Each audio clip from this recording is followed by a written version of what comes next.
All right, so we did just return from a highly successful trip in the Caribbean. This was Secretary Rubio's second trip in our hemisphere. From day one of this administration, American leadership has been back in our region. We are standing with our partners to ensure mutual prosperity, security, and progress. In addition, the United States sends our deepest condolences to all affected in Burma and Thailand by the earthquake that struck this morning. USAID has maintained a team of disaster experts with the capacity to respond if disaster strikes. These expert teams provide immediate assistance, including food and safe drinking water, needed to save lives in the aftermath of a disaster.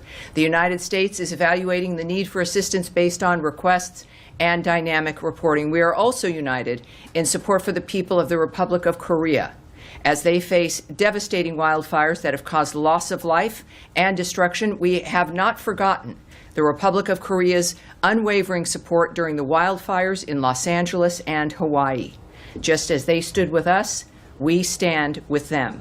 As the Office of the Secretary also announced today, the Department of State and the U.S. Agency for International Development, USAID, have notified Congress on their intent to undertake a reorganization that would involve realigning certain USAID functions to the department by July 1st, 2025, and discontinuing the remaining USAID functions that do not align with administration priorities, I should say. In the words of Secretary Rubio in his statement, foreign assistance done right can advance our national interest, protect our borders, and strengthen our partnerships with key allies. Unfortunately, USAID strayed from its original mission long ago. As a result, the gains were too few and the costs were too high. Thanks to President Trump, this misguided and fiscally irresponsible era is now over. We are reorienting, I should say, our foreign assistance programs to align directly with what is best for the United States and our citizens. We are continuing essential life-saving programs and making strategic investments that strengthen our partners and our own country. This is yet another promise made and delivered to the American people.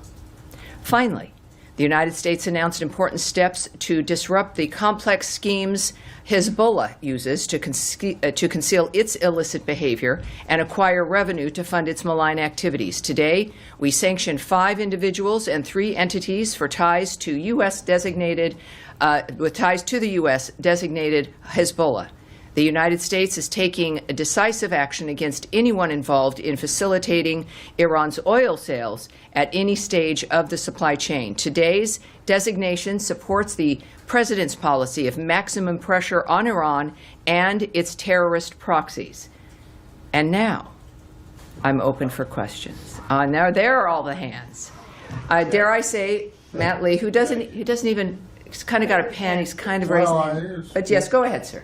Thank you. My pleasure. Thank you. And I got you. I don't know how you got back at 4 o'clock. I got back at 3:30. Well, there you go. I got home. We will not discuss transportation and domiciles. I guess go ahead, sir. I guess the traffic was worse for you than it was for me. Anyway, I have 2. They'll be both very brief. One, I think you can answer quite quickly because the Secretary addressed it on the plane last night on the way from Suriname to Florida, and that is about the Yale project on the Ukrainian children taken to Russia. What exactly has been restored, even if just temporarily? Can you give us a Sure. dollar amount and then I just got one more also. Yes, and I'll repeat what the President said. There should be a transcript up of with these gaggles that happened in the back of the plane with our bullpen. And he was asked about, there was a very misleading tweet, I think, from a reporter saying that funding had been reversed and restored. The Secretary noted, no, it hasn't been. But I can tell you exactly what has occurred, and something, in fact, has. So, first of all, a couple of things here. And we've already talked about, of course, the data. That was a main concern. We know that the data was protected and available. But for those who are thinking that there was a reversal of the decision to terminate support for the Conflict Observatory, funding is being provided for a short period while the Conflict Observatory implementers ensure the proper transfer of the critical data on the Ukrainian children to the appropriate authorities. It is part of the standard closeout procedures for terminated programs. So this is not a reversal of funding, it's not a restoration, it is part of the closeout dynamic that we've realized in the process of closing it out about what needs to happen to finish that process. Also, as we learned about more specific requirements of the closeout, we provided then updated guidance to the implementer, so this is what has occurred. As part of the foreign assistance review directed by the Secretary consistent with the Executive Order 14169, the award supporting the Ukraine Conflict Observatory was paused effective January 25th. Following a review, the U.S. Department of State terminated the award on February 26th. So when we think about the nature of a very good example of what was fake news based essentially on something partially accurate, but this is the fact of the matter. There is no reversal of funding. It has not been renewed. This is a closeout procedure that required funding to move to make sure the data that was retained, that exists, is moved to the proper authorities. So how much is it, do you know? For how long? No, I can't speak to the amount of money. It's going to be an amount of money that facilitates the goal of that closeout. Okay, Matt, and then, well, hold on, wait. I beg your pardon. Matt, I beg your pardon. Go ahead. Thanks. I'm just trying to get some more fidelity on the number of foreign students' visas that have been revoked. There's been some back and forth, and it's a little nebulous. Sure. If you have not the exact figure, I'm sure, because it's a fluid situation, but it's one of my new favorite words, because that is somewhat correct. We know that, of course, there's some things I've said, I think, regularly on the issue of visas, is that we don't speak about specifics, right? We tend to also not provide statistics, and I think that's also important. So I'm not going to talk to you about numbers, because also it does continue to change. As we talk about numbers and everything else, we're looking at a framework where it gets us closer to the specifics for individuals, which we don't want to do. Of course, it's a big story. It's something also that's important when it comes to the larger story of the revocation of visas and why that's happening. But the Secretary also addressed this a couple of times on the trip. He was asked about certain numbers of visas that were revoked. He said he didn't know, but that we'll revoke the visas of whoever it is that fits within the category of what it is we're deciding is going to get your visa revoked, which is illegal activity, essentially. I do know that from our own conversations here, that, here we go, the department, I can say this specifically, revokes visas every day in order to secure America's borders and keep our communities safe, and will continue to do so.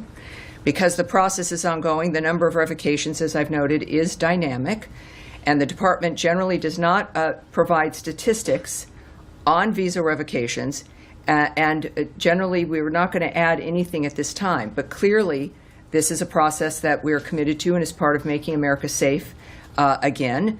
It's within our right, it's within the right of every sovereign nation to make a determination who will stay in this country, who will be allowed in this country, and the Secretary, of course, has been very clear on this. What we can also say is that we have zero tolerance for non-citizens who violate U.S. laws. Those who break the law, including students, may face visa refusal, visa revocation, and/or deportation. Also, all visa applicants, no matter the visa type and where they are located, are continuously vetted. So we are looking always at your status in this process.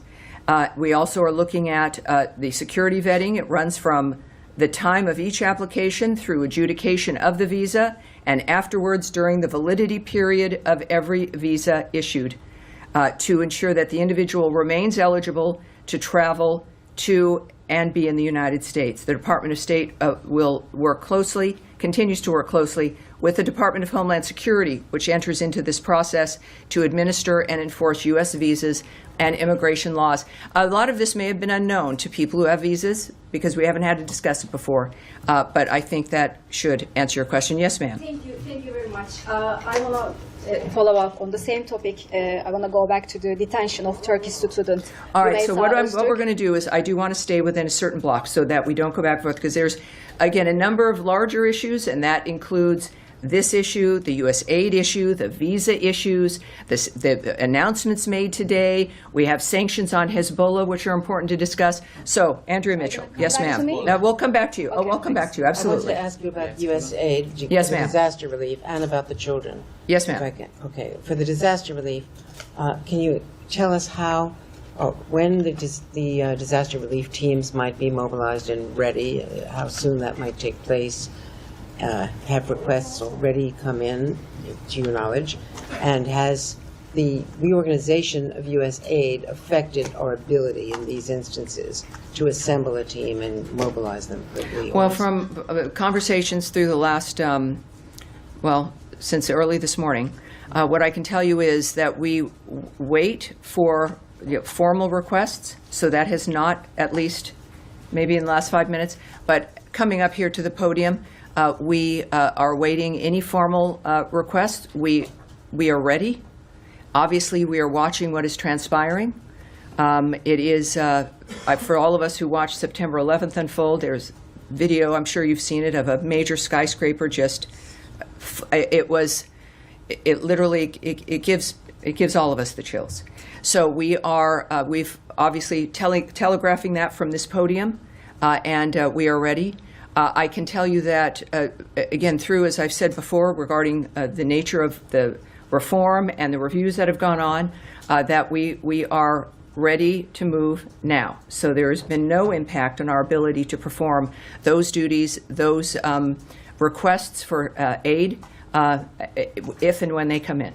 And to just follow up Yes, ma'am. on the children and the broader question about war crimes and investigations, which had been undertaken with coordination with the State Department, understanding that the data have been preserved. Correct. But does that mean, can we infer from that investigations will not be conducted by this government of war crimes going forward, in either the crime of kidnapping or the war crimes that were undertaken, Busha, Mariupol, all these other places? I've cautioned always for us to not place a whole host of issues attached to something starting or stopping. And that, our work and our commitment to the world is on display every day through certainly Secretary Rubio's commitment, the nature of who he meets with, what he's done when it comes to summits, negotiations, bargaining, the issue of working for ceasefires. It has been a hallmark and remains a hallmark and will be, I have to say, a hallmark of this administration and of Secretary Rubio's tenure here. So it would be wrong to say that, in fact, that signals some kind of end to our work on these issues. In fact, manifesting through the conversation with President Trump and President Putin, it was a central part of that conversation that was discussed between those two men. And I think that shows you where it's placed now and where it will continue to be placed. Well, here's what I do know, which may speak to that a bit, is that the data is not being transferred to a storage facility. It's being transferred to the appropriate authorities. And I think that can tell us that the nature of the trajectory of this data, but also I can't speak to what then moves at that point once it's been transferred. I have a tiny feeling that with all of your investigations and questions, that we will continue to get the details of what happens next. I'm talking about the crimes that are now underway today, tomorrow, next month. Is it anyone in this government investigating, anyone that, to your knowledge, at the State Department or connected to it, investigating crimes current and future since the data that has been collected? Well, first, I'm not going to discuss the details of what the State Department is doing when it comes to its investigations, when it comes to contemplations or negotiations or diplomatic decision-making, whether on any level with any situation, any case that's involved. But what I can point to, I think it's safe to point to, is this nation's history of being involved in making sure that the right thing gets done. There are a number of other entities of which, of course, we are involved, including the United Nations, and, of course, other Europe, or the nations of the civilized world. So I would, same with whether it's aid, this argument that we are stopping our aid and we're out of of caring about providing foreign aid. Of course, that's not true. And because one grant dynamic has stopped in this country at one university, that is not the determiner of the nature of the work of the State Department of the United States. That's unfair, frankly, and moves people into this idea that everything is contained in one moment when there are thousands of moments and work going on around the world, but certainly including the nature of what the State Department's doing under the direction of Marco Rubio, when a commitment of the State Department to solve these problems, to stop carnage, to find justice. We want to be safe, secure, and prosperous for ourselves and for our neighbors. So that would not be an accurate conclusion based on this one particular grant. Yes, ma'am. Yeah, go Thank you, ahead. Jamie. I just want to follow up on that quick response. The President said about an hour ago, we are going to be helping. We've already alerted the people. And you're saying, of course, you're waiting if and when those requests come in. So for the disaster response teams. So just wondering if you could clarify, is the State Department going to be doing anything else to help? Are there financial resources that are being devoted to these impacted countries? And then can you also just say what governments you are in contact with? Well, again, the President, as you noted, had made some comments regarding that, which is terrific. Again, another indication that while the State Department does work on all these issues in general, of course, the President's going to make decisions about where we go and who we assist. When it comes to what we are waiting for here or looking for here, it could be different than what's happening at the White House. And, of course, I would refer you to the White House for further information in that regard. Very specific messaging, though, this morning from the State Department with what I was watching internally and to me is that we are ready and we stand ready and we will be ready when the requests emerge. And that's what I know, and that's what will happen. Yeah. All right. Yes. Just staying on USAID or USAID. Sure. Today, USAID Foreign Service Officers received a reduction in force notice. This is hundreds of officers who are based abroad for USAID. Can you confirm that all Foreign Service Officers' positions will be terminated now and that they will all be coming home? And do you have or will there be transparency on how much it's going to cost to bring home hundreds of USAID Foreign Service Officers home, including their families, those, as you know, that have been based abroad and have their whole lives integrated into different countries abroad? Some of them have been working abroad for many, many years. Yes. The Secretary has mentioned throughout this process, I've mentioned to you, that with any major change, there's going to be disruption. This particular review and project to assess the nature of waste and fraud and abuse and whether or not these programs and the grants align with America's priorities has been public news, worldwide news. We've discussed it openly. We've seen what's happened. And so it's something that I think most people, we've been waiting for this conclusion. It has arrived. I can't speak to the number of people who will not be a Foreign Service officer at this point. I can't say if it's going to be every single one. There'll be a point where I don't have to speak about fluid situations and things that are changing and moving every day. But of course, this is it's a restructuring essentially. And there's going to be, from one statement made, that there'll be from USAID, and a statement about the last mission, if you will, is that like any restructuring, there will inevitably be disruptions. From Secretary Rubio down, we are committed to ensuring that USAID personnel remain safe and that the agency's ongoing life-saving aid programs remain both intact and operational.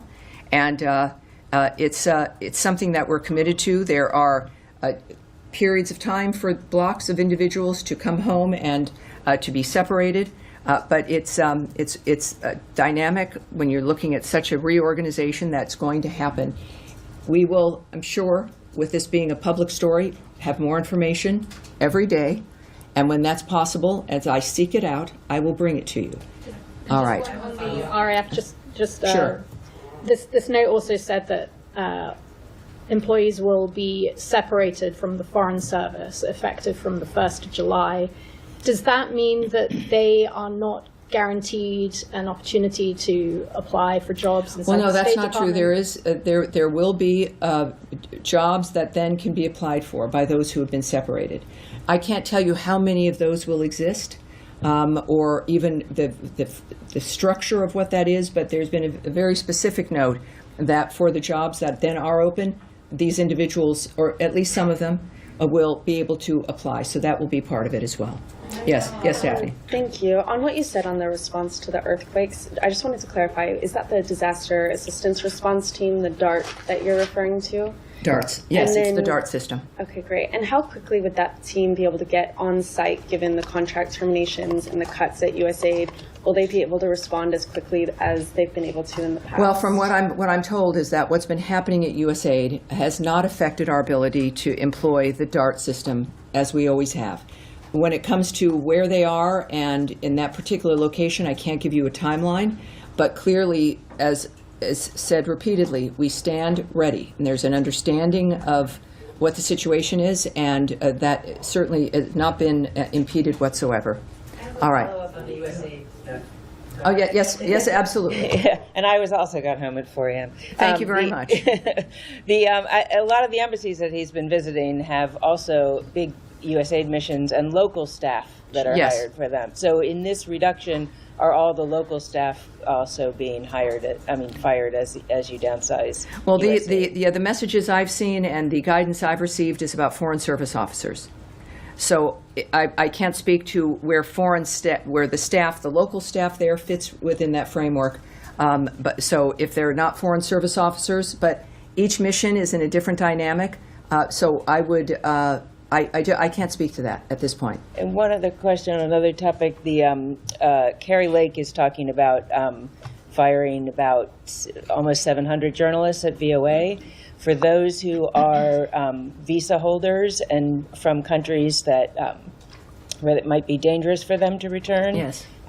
What's the State Department doing, like, to give them time to apply for asylum, or what kind of programs are in place to help people like in that Yes, position? I mean, this is a recurring question. It's an important one, and it's good for people in this situation and other situations. The visa dynamic for people involved in this situation is no different than everyone else who has a visa.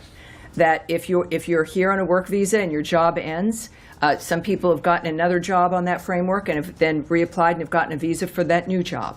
If that's not going to happen, of course, there's like a 30-day period of time for you to take action about going home, going to your home country, or not. But then you would be here without a visa illegally. If you are from a country and you cannot return because of fear of what will occur to you if returning to that country, you can apply for asylum. This is true for everyone who holds a visa, who loses that visa, and believes that they would be in trouble going back to their home country. That is an option, and that is something that they can do as well if that's a case that they face. All right. Sir, right there in the Thank you glasses. very much. So, Thank you. Thanks for your patience, everyone. Sticking with USAID, Thank one you. of its crucial functions was getting humanitarian supplies into Gaza during the conflict there and during the ceasefire. Now, the last tranche of funding that it paid to the partners in the region was end of January. So there's a kind of block here. Will state be taking over this type of function come July the 1st? And what is going to happen for the funding for the partners applying that humanitarian relief in Gaza in the interim? Well, we're at a state where Congress has just been notified that this transition is happening. I can't speak to the decisions that will be made once that decision occurs through USAID as it exists and how it moves into state. So that's the process that's happening right now. So I don't have something for you on that. But we also know that that dynamic is very complicated, as we've talked about every day, importantly, and it remains complicated. And of course, aid can immediately move through that situation through all of our regional partners, people who are concerned. If Hamas were to release its hostages and lay down its arms, how many times does that need to be reminded?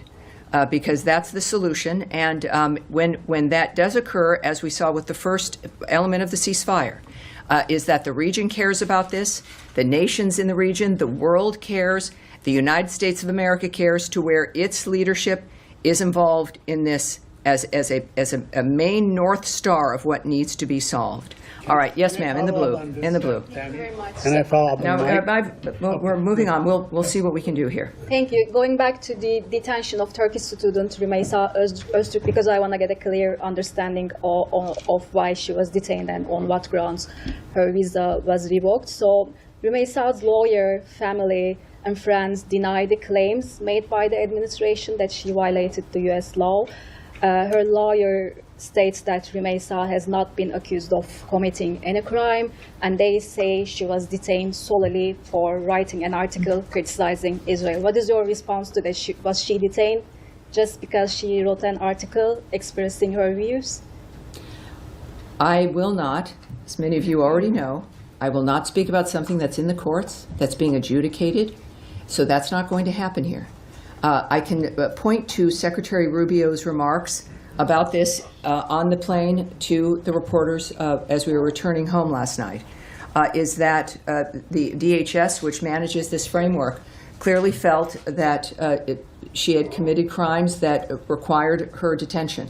And now that will be adjudicated in court, but it's a framework that we would not be commenting on in any regard, regardless of the situation or whom it happens to. As you've noted, it is playing out in court with representatives, and that's where it's going to be. Is there any possibility that you might make this evidence about her public? I am not here to comment on what's going to happen in a courtroom or the people who are involved in that court case. It's not my position. It certainly is beyond my purview, and we're going to leave it there. Yes, sir, in the middle. Thank you, Tammy. Yesterday, Secretary Rubio spoke about his meeting with Turkish Foreign Minister and the theme of that meeting earlier this week. My question is that, have they talked about the peace process between Turkish government and the Kurdish fighters in Turkey, and the peace process between Kurds and Turks? Is it something, the matter of your concern?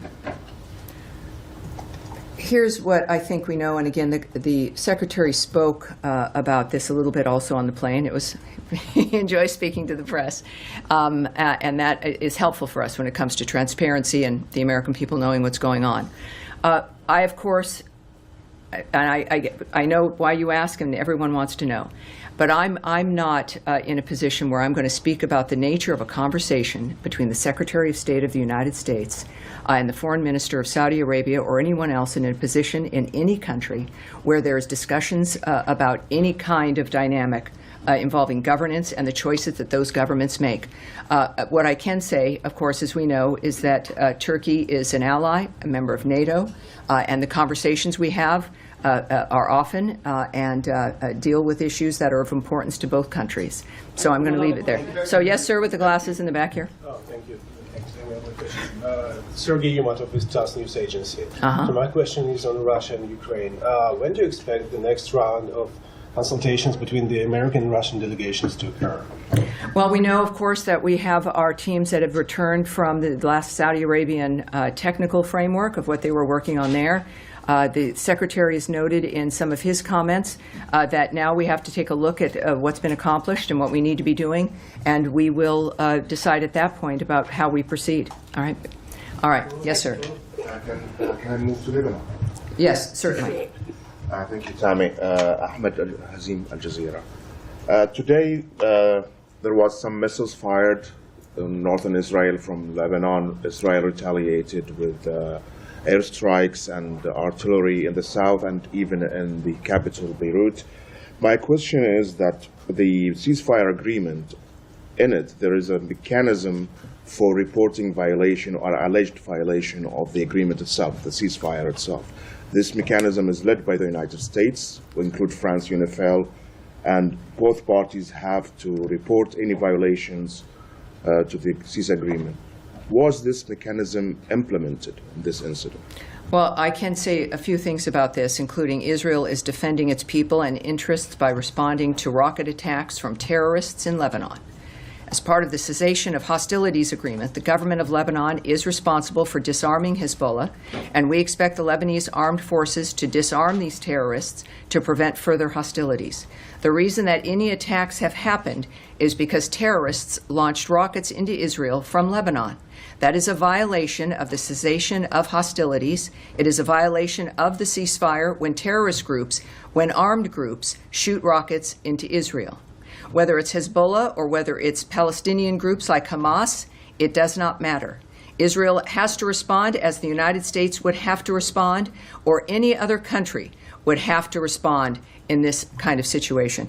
We stand by Israel, of course, and it's a dynamic that also continues to unfold, but I think it's pretty clear that this is the responsibility of the Lebanese armed forces to disarm the terrorists who are preventing, in order for us to prevent further hostilities. Yes, Can I have a follow-up? Thank you very much. Several human rights organizations and the media reported that many civilian activities have been arrested in Iranian Kurdistan for participating in Nowruz celebrations. Have you received any reports on this matter, and how would you to describe human rights record in Iran at this time? Yes, we are aware of those reports, that the Iranian regime has been arresting Iranian Kurds for participating in those celebrations. The regime is one of the world's worst violators of human rights, oppressing the Iranian people to maintain its grip on power and curtailing their exercise of fundamental freedoms. In Iran, the freedom of expression, peaceful assembly, and religion are completely ignored. The regime unjustly executes more people than any other country, persecutes members of religious and ethnic minority groups, and uses tactics like arbitrary arrest and torture and other violations to intimidate political opponents and squash dissent.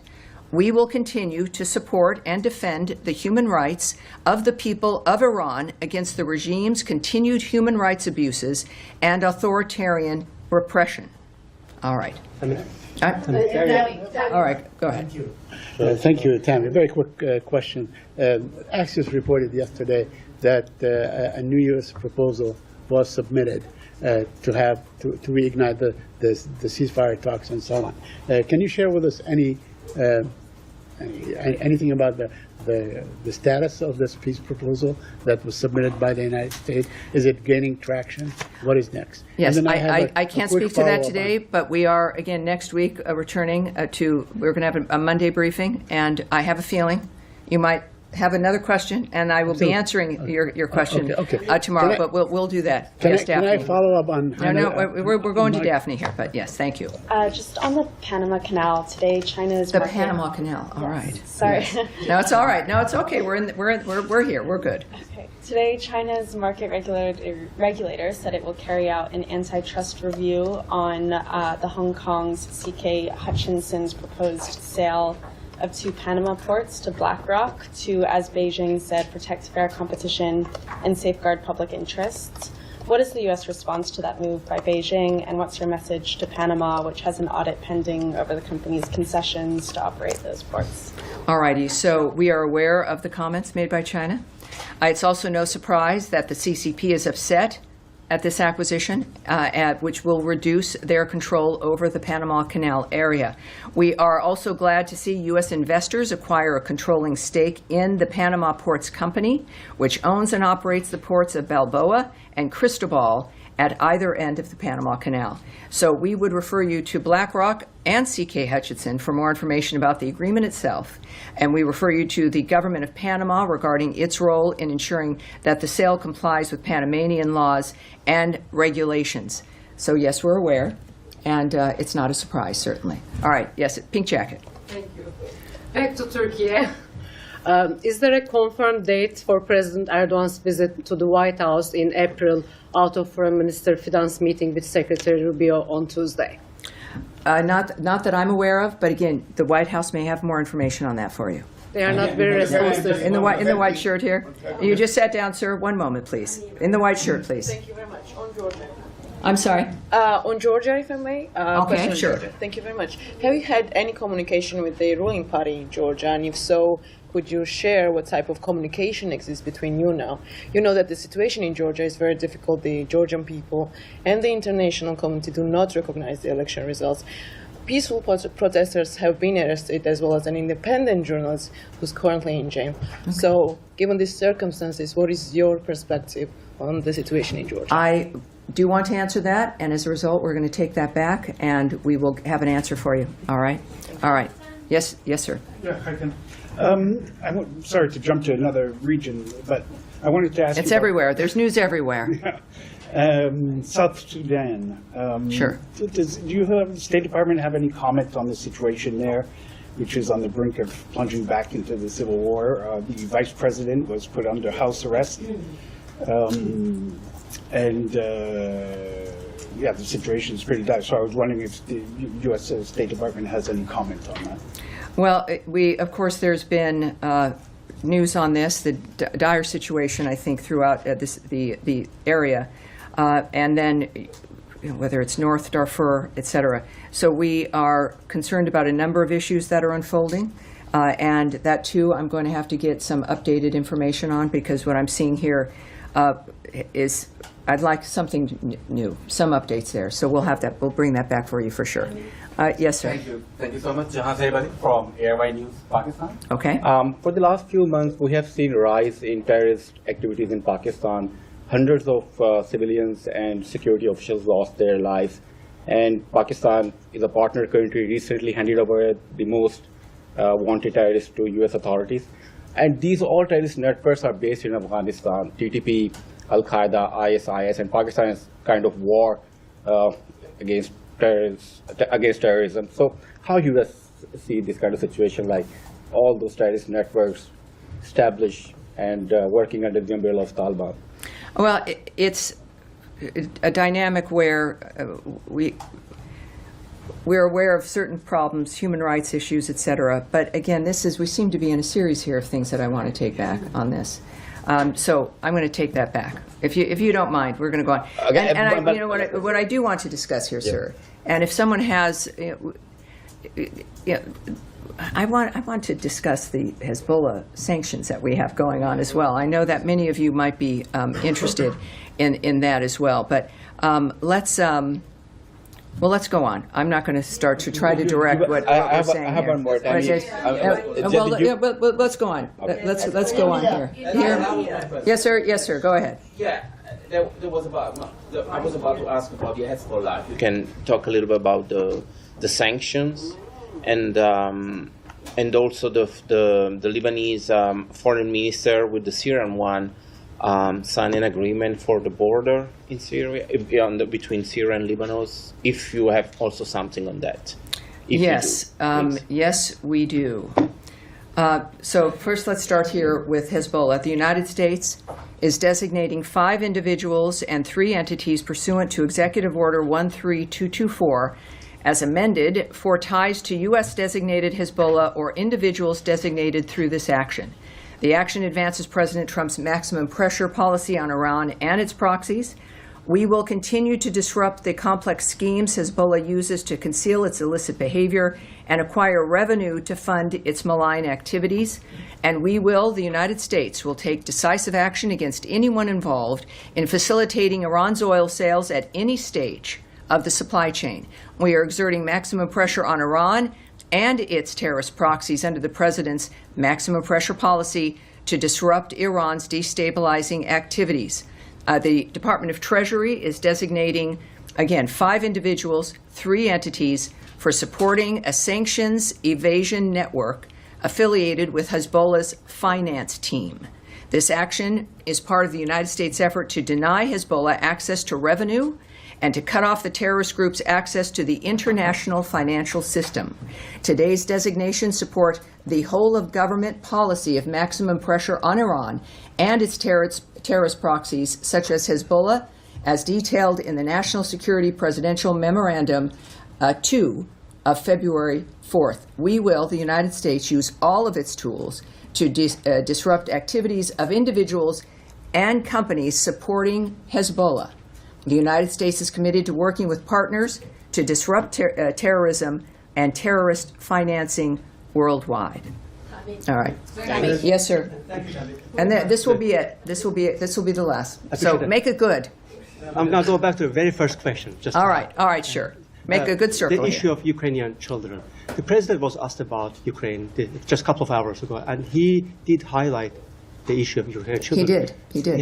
It looks like this is something he cares about. To deliver on the president's stated goal, even if this funding will run out of this very particular program, can you assure us that you will be seeking, supporting alternative programs, at least, to deliver on that? Well, I think the biggest, most amazing program can be the most powerful man in the world caring about the resolution of the issue. That is something that nothing can match. And that's what we have now. And you are correct. I think it's clear for anyone who listens to President Trump that he is a serious person, addresses issues that matter to him directly, that he knows will make an impact on the quality of people's lives. That is the Trump effect. And the fact that he is successful in the choices he makes and that he is relentless in making them work has an impact on the resolution of those issues. As far as what mechanisms he will use, I don't know. He's the President of the United States. He's the best deal maker in the world. And those children matter to him. And it matters that that issue is resolved like it does to every decent human being on this planet. President Trump represents the notion of that outrage and the desire to solve the problem in the process of getting to the end of this horrible carnage that has gone on. So yes, I can't tell you what mechanism he would choose.